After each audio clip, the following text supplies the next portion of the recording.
நீலகிரியில் வாகன கட்டுப்பாடு விதிகளை பிறப்பித்த நீதிபதிகளுக்கு எதிராக உதகையில் ஆங்காங்கே சுவரொட்டிகள் ஒட்டப்பட்டுள்ளன.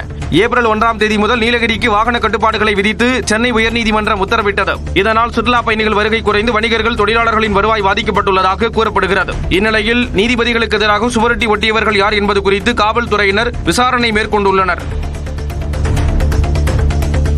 சேலத்தில் முழு தவணை தொகை செலுத்திய பின்னும் கூடுதல் கட்டணம் வசூலித்த தனியார் நிதி நிறுவனம் 1 லட்சம் ரூபாய் அபராதம் செலுத்த நுகர்வோர் நீதிமன்றம் தீர்ப்பளித்துள்ளது. பாலகிருஷ்ணன் என்பவர் 24 மாத தவணை முறையில் புதிய இருசக்கர வாகனத்தை பெற்றார். தவணை முடிந்த நிலையில் தடையில்லா சான்று பெற மேலும் 56,000 ரூபாய் செலுத்த கோரியதாக கூறப்படுகிறது.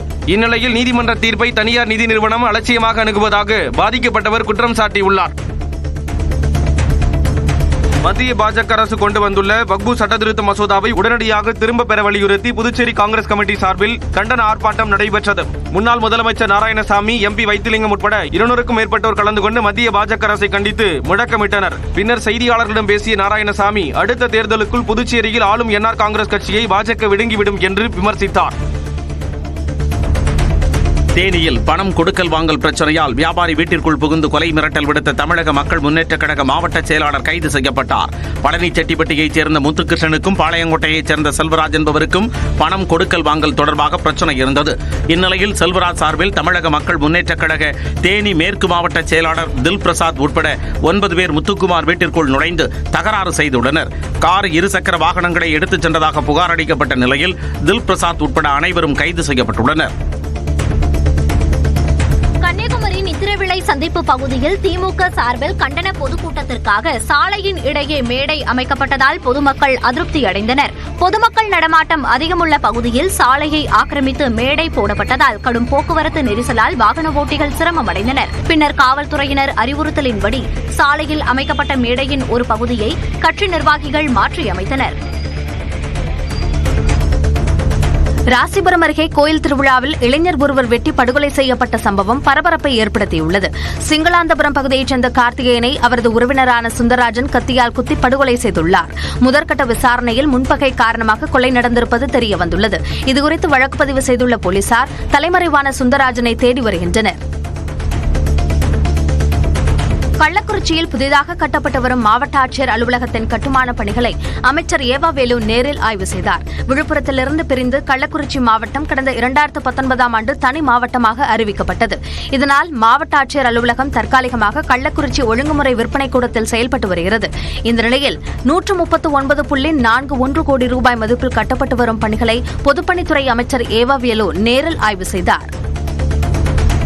நீலகிரி மாவட்டம் குன்னூரில் குடியிருப்பு பகுதிக்குள் புகுந்து வளர்ப்பு நாய்களை சிறுத்தை வேட்டையாடிய காட்சி வெளியாகி அதிர்ச்சியை ஏற்படுத்தியுள்ளது. குன்னூர் எடப்பள்ளி ஊராட்சி இந்திரா நகர் குடியிருப்பில் இரவு நேரங்களில் சிறுத்தை நடமாட்டம் அதிகரித்து வருகிறது.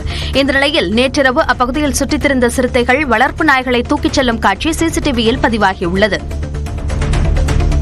விருதுநகர் மாவட்டம் ராஜபாளையத்தில் பங்குனி திருவிழாவிற்கு இடையே கோவிலில் மர்மப்பொருள் வெடித்ததால் பரபரப்பு ஏற்பட்டது. பழமையான பித்தனாச்சியம்மன் கோவிலில் முருகன், வள்ளி தெய்வானை திருமண வைபவம் நடைபெற்றது. கோவில் வளாகத்தில் திடீரென பலத்த வெடிசத்தம் கேட்டதால் பக்தர்கள் சிதறி ஓடினர். பரிவார தெய்வங்களின் சிலைகள் மர்மப்பொருள் வெடித்ததால் சேதமடைந்தது குறித்து காவல்துறையினர் மற்றும் இந்து அறநிலைத்துறையினர் விசாரணை மேற்கொண்டு வருகின்றனர். மத்திய அரசின் வீட்டு வசதி மற்றும் நகர்ப்புற வளர்ச்சி அமைச்சகம் மேற்கொண்ட மதிப்பீட்டில் தஞ்சை மாநகராட்சி தேசிய அளவில் 14வது இடத்தையும் மாநில அளவில் முதலிடத்தை பெற்றிருப்பதாக மாநகராட்சி மேயர் ராமநாதன் தெரிவித்துள்ளார். செய்தியாளர்களிடம் பேசிய அவர், மாநகராட்சி கட்டுப்பாட்டு அறைக்கு கடந்த ஆண்டில் சுமார் 11,000 அழைப்புகள் பெறப்பட்டதாகவும் அதில் 80% தீர்வு காணப்பட்டிருப்பதாகவும் கூறினார். தடையில்லாத குடிநீர் விநியோகம், சுகாதாரம், கண்காணிப்பு ஆகியவை முறையாக செயல்படுத்தப்பட்டிருப்பதாகவும் குறிப்பிட்டார். வழக்கை விரைந்து முடித்து வாகனத்தை விடுவிக்க 30,000 ரூபாய் லஞ்சம் கேட்ட கடையம் காவல் நிலைய பெண் ஆய்வாளர் கைது செய்யப்பட்டுள்ளார். நெல்லை பனங்குடியைச் சேர்ந்த செல்வகுமார் ஆட்கடத்தல் வழக்கில் ஜாமீன் பெற்று தினமும் கடையம் காவல் நிலையத்தில் ஆஜராகி கையெழுத்திட்டு வருகிறார். இவரது வாகனத்தையும் காவல்துறையினர் பறிமுதல் செய்துள்ளனர். இந்நிலையில் வழக்கை விரைந்து முடிக்க கடையம் காவல் ஆய்வாளர் மேரி ஜமிதா லஞ்சம் கேட்ட நிலையில் செல்வகுமார் லஞ்ச ஒழிப்புத்துறையில் புகார் அளித்துள்ளார். இதனையடுத்து ரசாயனம் தடவிய ரூபாய் நோட்டுகளை கொடுத்து மேரி ஜமிதாவை லஞ்ச ஒழிப்புத்துறையினர் கையும் களவுமாக பிடித்தனர். புதுக்கோட்டை மாவட்டம் பொன்னமராவதி அருகே தேனிமலையில் பங்குனி உத்திர திருவிழாவை முன்னிட்டு ஜல்லிக்கட்டு போட்டி விறுவிறுப்பாக நடைபெற்றது. பல்வேறு மாவட்டங்களில் இருந்து 800க்கும் மேற்பட்ட காளைகள் அழைத்து வரப்பட்ட நிலையில் ஒவ்வொன்றாக வாடி வாசல் வழியாக வீழ்த்து விடப்பட்டன. சீறி பாய்ந்த அந்த காளைகளை அடக்க 200க்கும் மேற்பட்ட வீரர்கள் களமிறக்கப்பட்டனர்.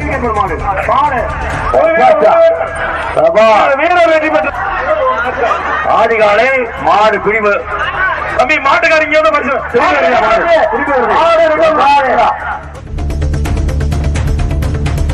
திருவாரூரில் நகைக்கடையில் மின்கசிவு காரணமாக ஏற்பட்ட தீ விபத்தில் 30 லட்சம் ரூபாய் மதிப்பிலான தங்கம் மற்றும் வெள்ளிப் பொருட்கள் தீயில் எரிந்து சேதமடைந்தன. அசோக்குமார் என்பவருக்கு சொந்தமான நகைக்கடையில் நள்ளிரவு நேரத்தில் திடீரென்று தீ விபத்து ஏற்பட்டது. அக்கம் பக்கத்தினர் அளித்த தகவலின் அடிப்படையில் வந்த தீயணைப்பு வீரர்கள் தீயை அணைத்தனர். கடையில் இருந்த UPS பேட்டரியில் ஏற்பட்ட மின் கசிவு காரணமாக தீ விபத்து ஏற்பட்டிருக்கலாம் என்று கூறப்படுகிறது.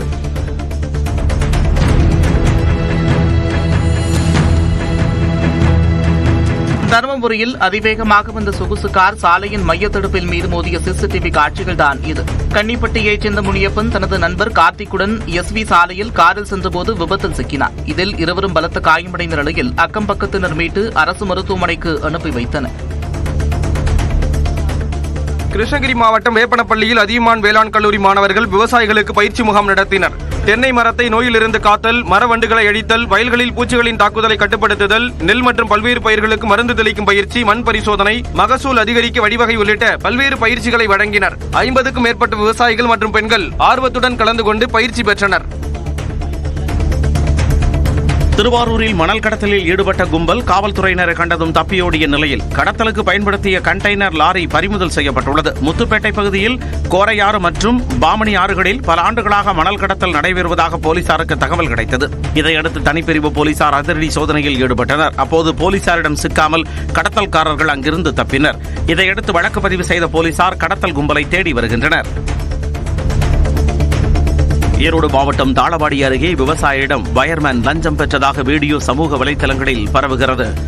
பாரதிபுரம் பகுதியில் மின்தடை நீக்குவதற்காக விவசாயி ஒருவரிடம் வயர்மேன் மணிகண்டன் என்பவர் 1000 ரூபாய் லஞ்சம் பெற்றதாக கூறப்படுகிறது.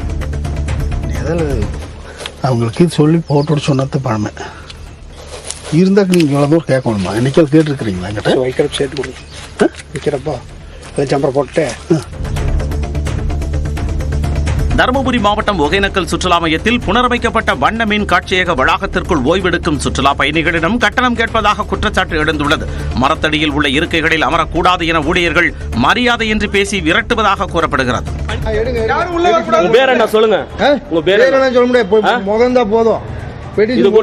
உட்காரக்கூடாதுன்னு சொல்லுங்க. எங்க இன்ஸ்பெக்டர் சொல்றாரு, நம்பர் கொடுங்க, நான் கேக்குறேன் கொடுங்க.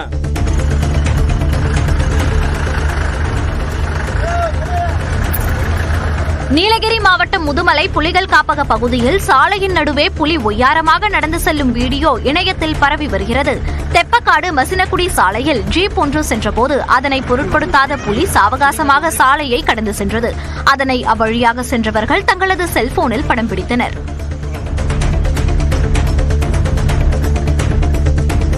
திருப்பத்தூர் மாவட்டம் நாற்றம்பள்ளி அருகே கடைக்குள் அங்கன்வாடி மையம் செயல்பட்டு வருவது பொதுமக்களிடையே அதிருப்தியை ஏற்படுத்தியுள்ளது. ஜெயந்திபுரம் பகுதியில் அங்கன்வாடி மையத்தின் கட்டடம் சேதமானதால் தற்காலிகமாக ஒரு கடைக்குள் மாற்றப்பட்டுள்ளது. குழந்தைகளுக்கு போதுமான குடிநீர் மற்றும் கழிவறை வசதி இல்லாத நிலையில் வெயில் காலத்தில் காற்று வசதியும் போதாமல் அடைக்கப்பட்ட அறைக்குள் அவதியடைவதாக கூறப்படுகிறது. தேனியில் தடை செய்யப்பட்ட குட்கா பொருட்களை விற்பனை செய்ய முயன்ற இருவரை போலீசார் கைது செய்தனர். அவர்களிடமிருந்து 22.5 கிலோ குட்காவும் பறிமுதல் செய்யப்பட்டது.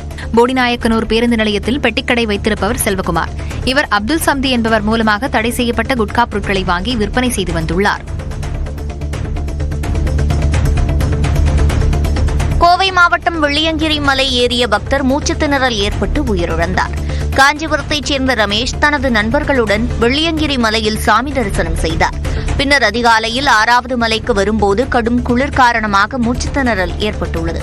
இதில் மயங்கி விழுந்து அவர் நிகழ்விடத்திலேயே உயிரிழந்தார். கன்னியாகுமரி மாவட்டம் திருவட்டாறு அருகே விறகுகளை ஏற்றி வந்த லாரி கவிழ்ந்து விபத்துக்குள்ளானது. குலசேகரத்திலிருந்து கோவில்பட்டிக்கு சென்ற லாரி வளைவில் திரும்பும்போது கட்டுப்பாட்டை இழந்து அருகில் இருந்த ஒர்க் ஷாப்பில் மோதியது. இதில் அங்கு நிறுத்தப்பட்டிருந்த 4 பைக்குகள், 3 கார்கள் மற்றும் ஜீப்புகள் சேதமடைந்தன. சென்னை அடுத்த பூந்தமல்லி அருகே சாலையை கடக்க முயன்ற காவலாளி மீது கார் மோதிய விபத்தில் சம்பவ இடத்திலேயே உயிரிழந்தார். செம்பரம்பாக்கத்தைச் சேர்ந்த ஏழுமலை காவலாளியாக பணியாற்றி வரும் நிலையில் சனிக்கிழமை இரவு மதுபானம் வாங்கிவிட்டு சேவை சாலையில் எதிர் திசையில் தனது மோட்டார் சைக்கிளில் வந்துள்ளார். இதனால் காவலர்கள் அவரது வாகனத்தை பறிமுதல் செய்த நிலையில் வீட்டுக்கு செல்லும் போது சாலை விபத்தில் சிக்கி உயிரிழந்துள்ளார். புதுக்கோட்டை வாண்டக்கோட்டை கிராமத்தில் உள்ள அடைக்கலம் காத்த ஐயனார் கோயில் பங்குனி உத்திர திருவிழாவையொட்டி மாட்டுவண்டி பந்தயம் களை கட்டியது. போட்டியை அமைச்சர் மெய்யநாதன் கொடியசைத்து தொடங்கி வைத்தார். பெரிய மாடு, சிறிய மாடு என இரு பிரிவுகளாக நடைபெற்ற போட்டியில் வெற்றி பெற்ற மாட்டுவண்டி உரிமையாளர்களுக்கு முதல் பரிசாக 20,000 மற்றும் கோப்பை வழங்கப்பட்டது. கன்னியாகுமரியில் பெய்த மழை காரணமாக திருப்பரப்பு அருவியில் தண்ணீர் ஆர்ப்பரித்து கொட்டுகிறது. இதனால் வார விடுமுறையை ஒட்டி அங்கு சுற்றுலாப் பயணிகள் படையெடுத்துள்ளன. குமரியின் குற்றாலம் எனப்படும் திருப்பரப்பு அருவியில் நிலவும் குளுகுளு சூழலை அனுபவிக்க பல்வேறு பகுதிகளிலிருந்து சுற்றுலாப் பயணிகள் குவிந்து வருகின்றனர். அருவியில் குளித்தும் நீச்சல் குளத்தில் விளையாடியும் பயணிகள் மகிழ்ந்து வருகின்றனர். காரைக்காலில் இருசக்கர வாகனத்தில் அதிவேகமாக சென்ற இளைஞருக்கு சிக்னலில் நின்று தலைக்கவசம் அணிவதை வலியுறுத்தும் துண்டு பிரசுரங்கள் வழங்கும் நூதன தண்டனை விதிக்கப்பட்டது. முதுநிலை காவல் கண்காணிப்பாளர் லட்சுமி சௌஜன்யா ரோந்து சென்றபோது இருசக்கர வாகனத்தில் அதிவேகமாக சென்ற இளைஞரை பிடித்து விசாரித்தார். அவர் தப்பியோடிய நிலையில் காவல்துறையினர் தேடி பிடித்தனர்.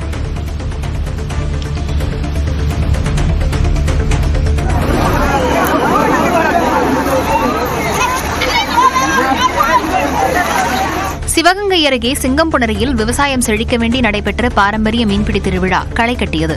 சுற்றுவட்டார பகுதிகளைச் சேர்ந்த கிராம மக்கள் ஊத்தா, கச்சா, கொசுவலை, அரிவலை உள்ளிட்டவற்றைக் கொண்டு கண்மாயில் மீன் பிடித்தனர். கண்மாயில் துள்ளி குதித்த மீன்களுக்கு வலை போட்ட மக்களுக்கு விராலி, கட்லா, கெண்டை உள்ளிட்டவை சிக்கின. அதனை மகிழ்ச்சியோடு அள்ளிச் சென்றனர். திருவாரூர் மாவட்டம் குன்னியூர் அரசு நேரடி நெல் கொள்முதல் நிலையத்தில் நெல் மூட்டைகளை கொள்முதல் செய்யாத காரணத்தால் ஒரு வாரமாக 400 நெல் மூட்டைகள் மழையில் நனைந்து சேதமடைந்துள்ளன. குன்னியூர், பின்னவாசல், வேப்பந்தாங்குடி, ஈஞ்சல் பகுதிகளைச் சேர்ந்த விவசாயிகள் கடந்த 2ஆம் தேதி கொண்டு வந்த நெல் இதுவரை கொள்முதல் செய்யப்படவில்லை. இந்நிலையில் வெள்ளிக்கிழமை இரவு பெய்த மழையில் இந்த நெல் மூட்டைகள் அனைத்தும் நனைந்து சேதமடைந்துள்ளன. நெல்லை உடனே கொள்முதல் செய்ய ஆட்சியர் உத்தரவிட்டும் அதிகாரிகள் அலட்சியம் காட்டுவதாக விவசாயிகள் வேதனை தெரிவிக்கின்றனர். அசாமில் அரிய வகை பள்ளிகளை 60 லட்சம் ரூபாய்க்கு விற்க முயன்ற 3 பேரை போலீசார் கைது செய்தனர். அசாம் மற்றும் அருணாச்சல பிரதேசம் பகுதிகளில் மட்டுமே காணப்படும் டோகே ஜெக்கோ என்ற பள்ளி இனத்திற்கு தென்கிழக்கு ஆசிய கள்ளச்சந்தையில் மவுசு அதிகம் என கூறப்படுகிறது. இந்த நிலையில் 11 அரிய வகை டோகே ஜெக்கோ பள்ளிகளை கடத்த முயன்ற 3 பேரை போலீசார் கைது செய்தனர்.